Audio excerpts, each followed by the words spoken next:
Sudirman dieksploitasi oleh diduga oknum polisi untuk membuat rekayasa kasus.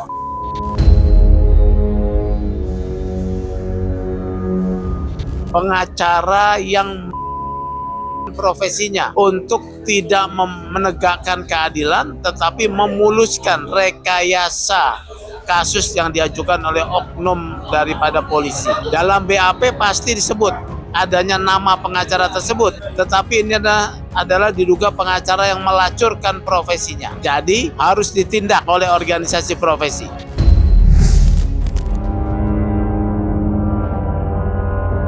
Sudirman, satu dari 7 terpidana dalam kasus tewasnya Vina Cirebon, belakangan menjadi sorotan. Bagaimana tidak, Sudirman menjadi satu-satunya terpidana yang tidak mengajukan upaya hukum luar biasa atau PK. Belakangan berhembus kabar jika Sudirman tidak hanya sulit ditemui oleh keluarganya, tetapi juga dipisahkan dari 6 terpidana lainnya. Saat ini, Sudirman ditempatkan di Lapas Bandung. Sontak saja, hal pemisahan tersebut mengundang berbagai kecurigaan. Ada yang menyebut jika Sudirman dieksploitasi oleh oknum kepolisian dalam kasus tewasnya Vina, tidak hanya oleh oknum aparat polisi, tetapi juga oleh kuasa hukumnya. Lantas, apa kata Ketua Lembaga Indonesia Police Watch, Sugeng Teguh Santoso, yang disebut-sebut marah dengan tindakan oknum polisi dan pengacara Sudirman yang sengaja memanfaatkan Sudirman demi memuluskan rekayasa kasus tewasnya Vina?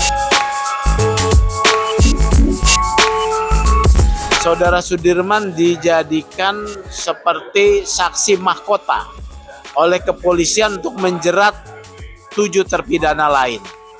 Padahal 7 terpidana lain membantah.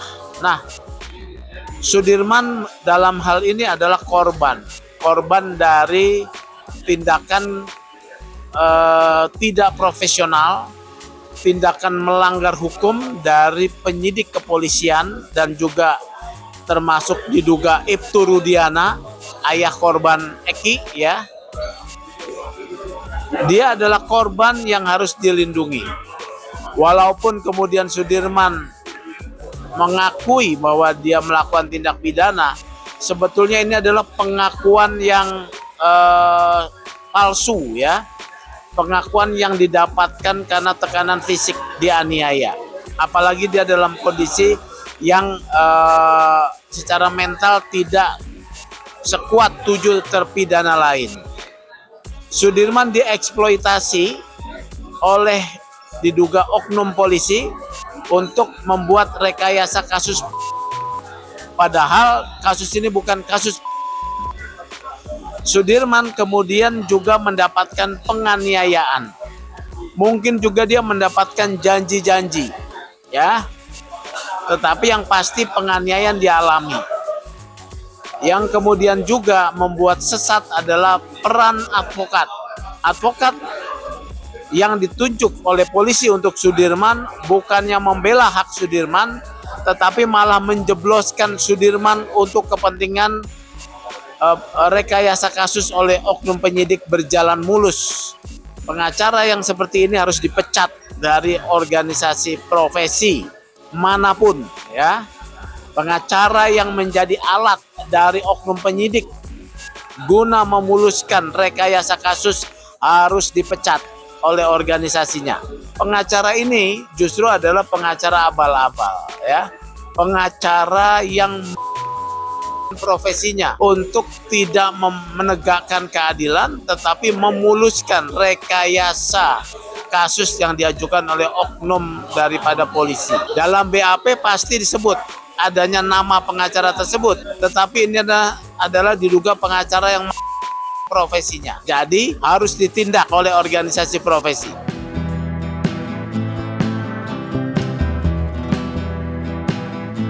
Kondisi Sudirman di dalam lapas disinyalir mengalami goncangan psikis hebat lantaran adanya eksploitasi yang dilakukan oknum polisi dan kuasa hukumnya. Dugaan itu semakin kuat lantaran Sudirman diperlakukan berbeda dengan 6 terpidana lainnya. Terlebih, Sudirman diduga mempunyai keterbelakangan mental. Menanggapi kabar tersebut, Ketua IPW meminta LPSK memberi perlindungan kepada Sudirman. Lalu, apa yang menyebabkan Sudirman harus dipisah dengan 6 terpidana lainnya dalam kasus tewasnya Vina? Memang dalam kasus-kasus yang bernuansa adanya unprofessional conduct, ya, atau kasus yang berusaha memeras keterangan dari terperiksa untuk mengaku dengan pendekatan kekerasan, pasti terperiksa akan diasingkan, ya, tidak bisa dibesuk, tidak bisa ditemui oleh pengacara yang ditunjuk keluarga atau keluarganya sendiri atau oleh orang lain, karena dalam praktek pemaksaan untuk mendapatkan pengakuan pasti ada luka-luka, ya. Pasti si terperiksa yang dianiaya akan mengadu. Oleh karena itu mereka akan sembunyikan atau akan diasingkan. Sampai kapan? Sampai keterangannya sudah diberikan, sudah masuk BAP, sudah dinilai oleh oknum polisi atau oknum penyidik ini sudah cukup kuat, dan luka-luka fisik dalam tubuhnya sudah sembuh, baru biasanya diberikan. Nah, sekarang Sudirman kemudian mengalami satu kondisi fisik yang sakit. Menurut saya, LPSK harus memberikan perlindungan. Ya, perlindungan, memberikan satu konsultasi psikologis, pendampingan psikologis supaya Sudirman bisa pulih. Kami juga memberikan rekomendasi. Mengingat proses peradilan pidananya itu sudah tidak ada, maka kami meminta supaya Polda juga kembalikan Sudirman ke lapas. Begitu juga kami merekomendasikan kepada Kementerian Hukum dan HAM, ya, Seki Lapas Cirebon untuk bisa meminta kembali Sudirman supaya kembalikan sebagai warga binaan, gitu loh, karena memang posisinya Sudirman kan sebagai terpidana, gitu ya. Nah, itu yang seharusnya sudah dilakukan. Surat rekomendasi itu sudah kami kirim, itu sekitar Juli, tanggal 20 Juli lah, itu sudah diterima seharusnya, gitu loh. Nah, sampai dengan hari ini kami belum dapat kabar ya posisinya, tetapi kami dengar 6 terpidananya yang sudah dikembalikan ke lapas Cirebon. Nah, kayaknya lebih baik sebaiknya ya Kementerian Hukum dan HAM itu lapas Cirebon itu juga menanyakan kepada Polda, gitu ya, itu bagaimana posisinya, gitu. Kalau memang sudah dikembalikan, itu ada di mana sehingga keluarga korban bisa keluarga Sudirman bisa mengakses Sudirman lebih mudah. Sudirman kan menurut penjelasan dia memberikan keterangan bahwa dia mengakui perbuatannya, tapi alat bukti yang lain tidak ada. 2 alat bukti loh, keterangan saksi dan alat bukti ini nggak ada, nilainya sama sekali nggak ada Sudirman. Makanya penegakan hukum yang terburuk saya lihat selama saya jadi polisi di Cirebon ini, mulai dari kepolisian, kejaksaan sampai pengadilan seperti itu.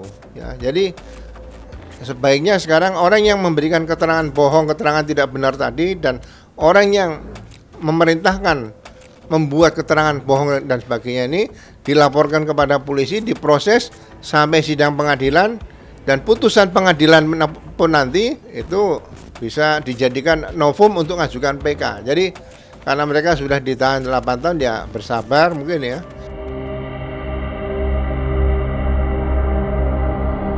Di sisi lain, Herwanto Nurmansyah yang merupakan Ketua Relawan Sahabat Kapolri memberikan tanggapannya atas komentar Sugeng Teguh Sentosa yang menyebut gugatannya terhadap Kapolri salah alamat dan tidak akan dikabulkan majelis hakim.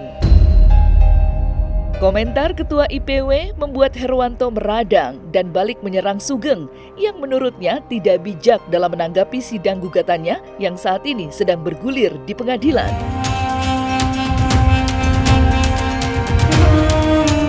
Kalau saya sangat berharap benar, ya bukan hanya saya mungkin ya, masyarakat Indonesia ini, seluruh masyarakat Indonesia saya yakin ya, saya meyakini ya, pasti kalau Pak Kapolri mau hadir di persidangan ya, di Pengadilan Negeri Jakarta Selatan, wah itu ibaratnya luar biasa. Saya mungkin akan cium tangan Pak Kapolri itu ya, dengan bangga ya, dengan bangga saya kalau Pak Kapolri bisa hadir di Pengadilan Negeri Jakarta Selatan apalagi dia langsung nih memberi keterangan ya. Jangankan dia hadir ya, dia sekarang aja kalau seandainya Pak Kapolri ini dengan legowo ya, dengan sukarela mengatakan apa alasan dia tidak mau membuka atau tidak mau memerintahkan Kapolda untuk membuka CCTV dan handphone, itu luar biasa. Sudah bisa memberikan satu penilaian gugatan ini tidak akan dikabulkan. Pak Sugeng itu kan udah usianya di jauh dari saya kan. Biasanya bapak saya juga usianya udah ini juga, kadang-kadang lupa juga dia, pakai kacamata dipakai, dia nanya kacamata kan. Jadi biasanya nih kalau kita masih fresh, kalau kita masih muda-muda ini masih fresh, jadi masih sangat hafal dengan undang-undang. Biasanya kalau sudah terlalu lama tidak berpraktek itu bisa lupa ya kan. Ya mungkin menurut saya kan faktor U juga mempengaruhi juga. Nah kalau dia katakan bahwa, apalagi dia dengan tegas mengatakan kan ditolak kata dia. Nah, ini macam hakim aja dia, ya kan? Hakim aja belum tentu tuh kan. Sekarang dia Pak Sugeng tuh ngomong begini.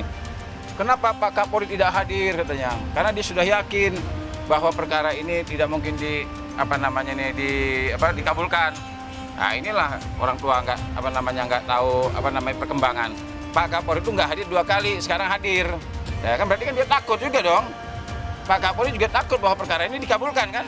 Nah, dia mengatakan bahwa ketidakhadiran Pak Kapolri itu karena menganggap gugatan kami ini akan ditolak. Nah, padahal dia salah. Nah, di sini aja dia salah nih Pak Sugeng kan. Ya mungkin saran saya, mungkin Pak Sugeng ya harus baca-baca buku lagi ya. Nah ini advokat harus paham ya. Advokat bukan sekedar sebetulnya, memang sih bisa dikatakan advokat menjalankan fungsi pengawasan ya. Tetapi juga advokat harus cerdas menggunakan upaya. Forum apa yang bisa digunakan supaya tidak sia-sia. Faktanya hadir Pak Kapolri. Nah, ini dari situ sudah ketahuan kan. Analisanya meleset sangat jauh. Upayanya sahabat polisi ini kan ingin publik mendapatkan informasi atas CCTV ya di kasus Vina ya. Kemudian mungkin data lain. Tapi gugatannya Hermanto ini nyasar nih. Herwanto nih ya, dari sahabat relawan polisi ya. Ini nyasar nih ya. Gugatannya nyasar. Kenapa? Tidak bisa gugatan yang memerintahkan polisi untuk melakukan tindakan menyerahkan atau membuka barang bukti melalui gugatan perdata, tidak bisa. Ini harus digugat melalui PT UN, nyasar gugatannya ya. Berdasarkan Undang-Undang Administrasi Pemerintahan yang baru ya, seorang penyelenggara negara atau seorang administrator pemerintahan, kalau ini polisi dinyatakan sebagai administrator pemerintahan ya, bisa digugat ke PT UN atas perbuatan faktual ya. Perbuatan faktual yang harus dilakukannya tetapi tidak dilakukan. Yang saya sayangkan ya, kalau seandainya ada yang berkomentar langsung, ini pesimis ditolak. Menurut saya gini loh ya, kita ini harus bisa melihat situasi dan kondisi. Tidak elok ya, tidak pantas kalau ada orang yang mengatakan gugatan tidak diterima dan lain sebagainya. Ya kalau dia sebagai seorang advokat ya cukup jadi advokat aja. Jangan udah jadi advokat mau jadi hakim juga, mau jadi penyidik juga. Ya menurut saya situasi dan kondisi seperti ini tidak pantas kalau seandainya mengatakan hal seperti itu.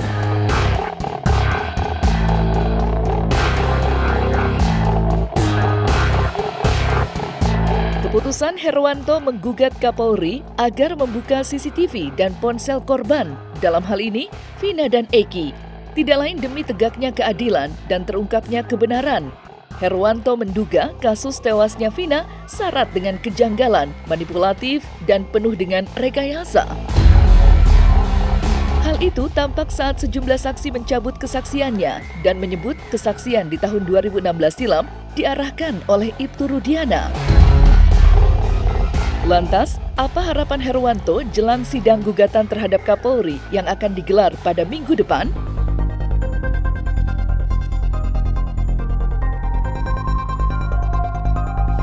Kalau di dalam undang-undang itu yang bertanggung jawab terhadap penyelenggaraan fungsi kepolisian ini adalah Kapolri. Ya, ini bicara undang-undang. Nah, bisa nggak Polda Jawa Barat kita ya bisa juga. Nah cuma kita bicaranya undang-undang lah. Karena dalam hal ini sebenarnya ya, ini kan perkara sudah bisa kita katakan sudah nasional, bahkan internasional. Karena dari luar negeri juga sudah banyak juga perhatian kan.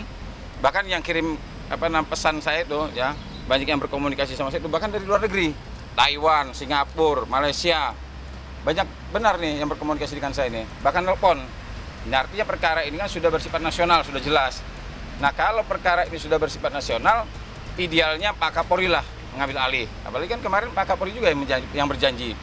Pak Kapolri berjanji akan membuka perkara ini seterang-terang mungkin ya. Sudah membentuk tim dari Propam, Irwasum, sudah turun ke Cirebon, bahkan Presiden sudah angkat bicara. Nah, jadi sudah selayaknya dan sepantasnya ya gugatan kami ini kami tujukan ke Pak Kapolri. Nah, agar apa? Nah, kalau ada keterlibatan Kapolda kan Kapolri bisa menindak.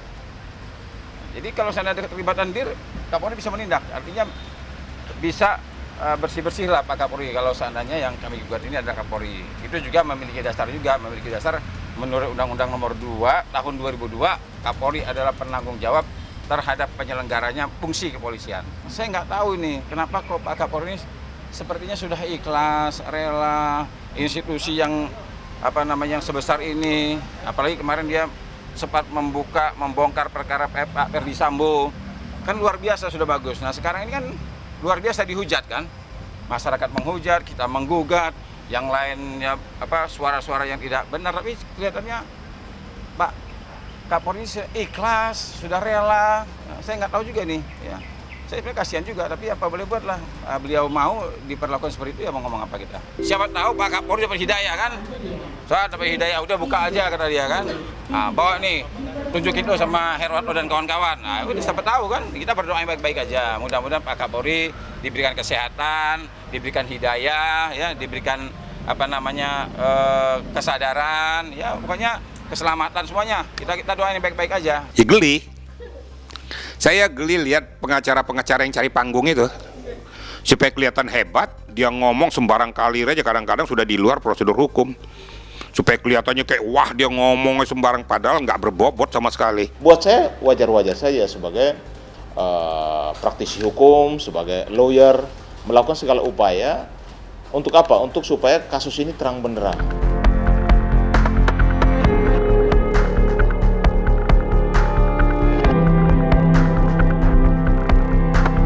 Nah, selesai sudah Cumi Lovers, saksikan terus Cumi Camp In-Depth, kabar lengkap, mendalam, dan akurat dari narasumber terpercaya. Dan jangan lupa untuk like, subscribe, dan juga share channel YouTube Cumi Cumi.